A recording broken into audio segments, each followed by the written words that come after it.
اچھا جی، میں نے یہاں پہ پرسنلی یہ محسوس کیا ہے کہ یہ جو کچھ آیتیں ہیں نا، یہ بہت آسان لفظوں میں دی ہوئی ہے۔ باقی کچھ ترجمے ایسے ہوتے ہیں جن کو سمجھنا تھوڑا سا مشکل ہوتا ہے، کیونکہ ان کی اردو بہت ٹف ہوتی ہے۔ ہم نارمل زندگی میں اس طرح کی اردو استعمال نہیں کرتے ہیں اس لیے، لیکن یہ بہت آسان لفظوں میں ہے تو مجھے بہت اچھے سے سمجھ آ گئی ہے۔ اور پھر بھی میں ایک بار آپ لوگوں سے ان کو نا اچھے سے کلیئر کرنے کی کوشش کروں گی۔ اور یہاں پہ آپ سے میں ایک بات کہنا چاہوں گی کہ نہ میں کوئی خاص پڑھی لکھی ہوں، نہ میرے پاس کوئی ایسا علم حاصل ہے کہ میں آپ سے قرآن مجید کی یہ آیتیں شیئر کر رہی ہوں، لیکن بس میرا دل کرتا ہے کہ میں جو پڑھ رہی ہوں آپ لوگوں سے شیئر کروں۔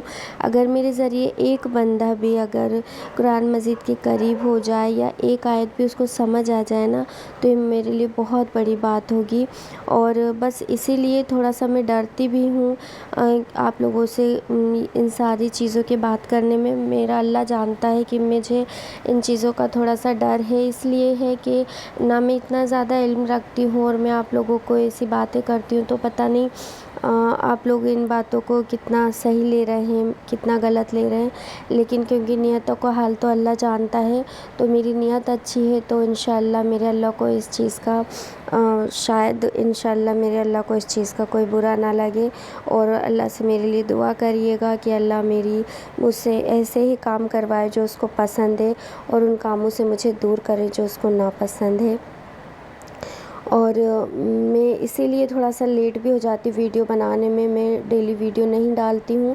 مجھے ایک ویڈیو ڈالتی ہوں، پھر میں سوچتی ہوں میں نے صحیح کیا غلط کیا، پتہ نہیں کیا کیا، اور اسی الجھن میں کچھ ٹائم میرا نکل جاتا ہے۔ پھر میں سوچتی ہوں نہیں میں کوئی غلط تو کر نہیں رہی ہوں، میں تو اچھی باتیں شیئر کر رہی ہوں، تو اچھی باتوں کا تو اللہ تعالیٰ خوش ہوتے ہیں، اچھی باتوں پہ۔ تو بس اسی طرح میں تھوڑی سی چھوٹی سی کوشش کر رہی ہوں، تو میرے لیے دعا کریے گا آپ لوگ کہ اللہ مجھے غلط باتوں سے اور غلط کاموں سے بچائے، چاہے وہ ان ویڈیو کے ذریعے ہی ہو، کسی بھی ذریعے ہو، تو مجھے اللہ ان کاموں سے بچائے رکھے۔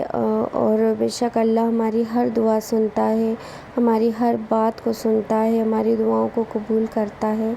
تو انشاءاللہ ہم اللہ سے اچھے کی امید کریں گے تو بے شک ہمارا رب ہمارے ساتھ اچھا ہی رہے گا، اور وہ ہر حال میں ہمارے ساتھ اچھا ہی ہے۔ تو بس باتیں کہاں شروع کی تھی اور میں کہاں نکل گئی، تو بس آپ لوگوں سے میں شیئر کر رہی ہوں۔ تو میں جو بھی چیزیں شیئر کرتی ہوں نا آپ لوگوں سے، تو اس میں جو بھی مجھ سے اگر غلطی ہو جائے تو پلیز آپ درگزر کریے گا۔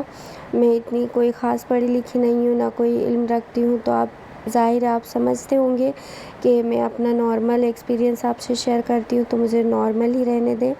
آپ یہ نہ سوچیں کہ پڑھی لکھی تو ہے نہیں اور ہم سے اتنی بڑی بڑی باتیں کر رہی ہے۔ آپ صحیح کہہ رہے ہیں، میں اتنی بڑی باتیں کرتی ہوں، لیکن یہ ہمت بھی مجھے اللہ تعالیٰ نے دی ہے، کیونکہ حدیث میں آتا ہے کہ جب آپ کوئی اچھی بات سنتے ہو تو اسے دوسرے تک پہنچانا ایک بہت بڑی نیکی کا کام ہے، صدقہ جاریہ ہے۔ تو اسی لیے بس چھوٹا سی اپنی طرف سے کوشش کر رہی ہوں۔ تو میں آپ لوگوں سے اب یہ تھوڑا سا نا آیتوں کے بارے میں یہ ڈسکس کرنا چاہوں گی کہ بہت آسان لفظوں میں ہے۔ پہلے تو اللہ تعالیٰ یہ فرما رہے ہیں کہ ہمیں شکر ادا کرنا چاہیے، کیونکہ شکر ایک بہت بڑی نعمت ہے اور بہت بڑی حکمت ہے جو کہ ہم نہیں جانتے ہیں، وہ اللہ تعالیٰ جانتے ہیں کہ شکر کرنے والوں کو اللہ کتنا عطا کرتا ہے۔ حالانکہ ہمیں نظر نہ بھی آئے کہ ہمیں کیا کچھ نہیں مل رہا ہے، لیکن اللہ بہتر جانتا ہے وہ ہمیں کیا دے رہا ہے اور ہم کس قابل ہیں، پھر بھی وہ ہمیں کتنا نواز رہا ہے۔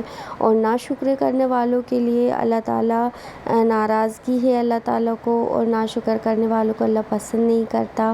ناشکری گناہ ہے، کفر ہے، اس لیے ہمیں ناشکری سے بچنا چاہیے۔ اور اگر ہم دیکھیں ہمارے آس پاس تو اللہ نے ہمیں بہت نوازا ہے، بہت زیادہ نوازا ہے الحمدللہ۔ ہمیں تو اٹھتے بیٹھتے سوتے جاگتے ہر لمحہ اللہ کا شکر ادا کرنا چاہیے، بلکہ ہمیں تو اس بات پہ بھی فخر ہونا چاہیے کہ اللہ نے ہمیں مسلم بنایا۔ اگر ہم مسلمان ہی نہ ہوتے تو ہم کیا کرتے؟ اگر ہم مسلمان کے یہاں پیدا نہ ہوتے تو ہم قرآن سے، نمازوں سے اور اللہ کے قریب کیسے ہوتے، ان چیزوں سے کتنا دور ہوتے؟ تو ہمیں ہر حال میں اللہ کا شکر ادا کرنا چاہیے۔ اور اس کے بعد پھر لقمان حکیم نے اپنے بیٹے سے جو نصیحت کی ہے نا، جو آخری وقت میں، وہ اللہ تعالیٰ یہاں پہ فرما رہے ہیں کیونکہ پہلے کے وقت میں یہ ہوتا تھا، آج کے وقت میں بھی ہوتا ہے کہ بندہ جب آخری ٹائم میں ہوتا ہے تو اپنے بیٹوں کو یا اپنے گھر والوں کو کچھ خاص باتیں بتاتا ہے جو اس کے بہت قریب ہوتی ہے، جو وہ چاہتا ہے کہ اس کے بیٹے بھی، گھر والے بھی اپنائیں اس کو۔ تو اسی طرح انہوں نے بھی اپنے خاص جو باتیں تھیں نا وہ اپنے بیٹے سے شیئر کی تھی کہ بیٹے شرک نہ کرنا، کیونکہ شرک بہت بڑا گناہ ہے۔ ظاہر ہے جو رب ایک ہے، وہ دینے والا ہے، وہی سب کچھ کرنے والا ہے، تو وہ کیسے برداشت کرے کہ ہم اس کے ساتھ کسی اور کو شرک کریں۔ اس لیے شرک کرنا بہت بڑا گناہ ہے، گناہ عظیم ہے۔ تو ہمیں شرک سے بہت زیادہ پرہیزگاری کرنا چاہیے۔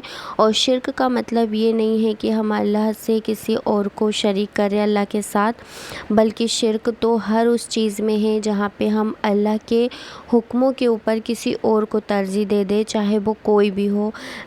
مان لو کہ اللہ تعالیٰ نے ہم سے کہا ہے کہ یہ کام مت کرنا، لیکن ہم کسی کی خوشی کے لیے اگر وہ کام کرتے ہیں تو مطلب ہم نے کسی اور کے فیصلے کو ترجیح دے دی ہے، تو وہ بھی ایک طریقے سے شرک کہلائے گا۔ اس لیے ہمیں بہت زیادہ اس چیز کا دھیان رکھنا چاہیے کہ ہمارے رب کا کیا حکم ہے، اور اسی کے حکم کے مطابق ہمیں آگے زندگی گزارنے کی کوشش کرنا چاہیے۔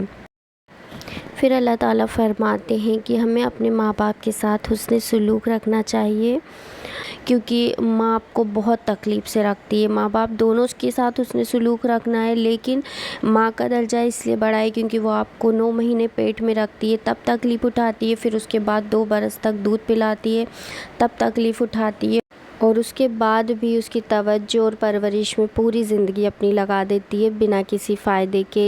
تو ہمیں ماں باپ کے ساتھ حسن سلوک رکھنا ہے، لیکن ہمیں ہر حکم اللہ کا ماننا ہے۔ اگر وہ اللہ کے ساتھ شرک کرنے کا کہے یا کوئی ایسی بات کرنے کو کہے جو اللہ کو ناپسند ہے اور جس کا علم انہیں نہیں ہے، تو ہمیں یہ بات نہیں ماننا ہے۔ باقی ہر کام، ہر بات ہمیں ان کی ماننا ہے۔ اور اللہ تعالیٰ فرماتے ہیں کہ دنیا کے کاموں میں تم ان کا ساتھ دو، لیکن اس کام سے بچو جس میں وہ شرک کا حکم دے یا کوئی ایسی بات کہیں جو اللہ کے حکم کے مطابق نہ ہو، تو اس سے ہمیں پرہیزگاری کرنا چاہیے، اس کے لیے منع کرنا چاہیے۔ اور چاہے کتنے ہی گناہ گار کیوں نہ ہو ماں باپ، لیکن پھر بھی ان کے ساتھ ہمیں حسن سلوک رکھنا ہے۔ ہاں، ہمیں کوئی غلط کام نہیں کرنا ہے، لیکن ہم پرہیزگاری کریں شرک سے، کیونکہ شرک بہت بڑا گناہ ہے۔ اور ظاہر ہے ہمارے ماں باپ جب ہمارے لیے کچھ کرتے ہیں اور اس کا کریڈٹ ہم کسی اور کو دیں گے تو ماں باپ کو تو تکلیف ہوگی نا۔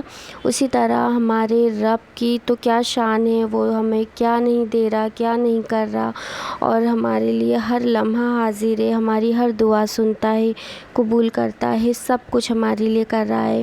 اور اس کے بعد بھی اگر ہم اس کے ساتھ کسی کو شرک کریں گے تو اس کو کیوں تکلیف نہیں ہوگی؟ ظاہر ہے اللہ کو تکلیف ہوتی ہے، تو اس لیے ہمیں شرک سے بہت زیادہ پرہیزگاری کرنا چاہیے۔